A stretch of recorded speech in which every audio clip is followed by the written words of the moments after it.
Banjara hills PS limits में car की हलचल, जिसके नतीजे में कार डिवाइडर से टकरा गई।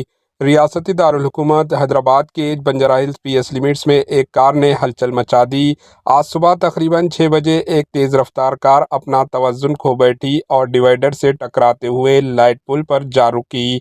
इस हादसे में कोई जानी नुकसान की इत्तला नहीं मिली, बल्कि कार मुतासिर हुई है।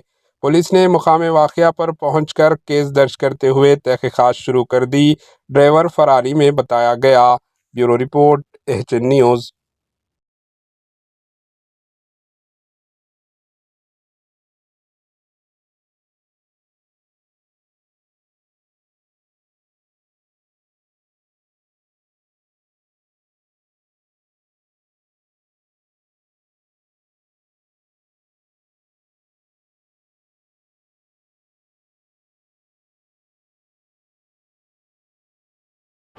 एएचए न्यूज़ को लाइक करें, शेयर करें और सब्सक्राइब करना ना भूलें।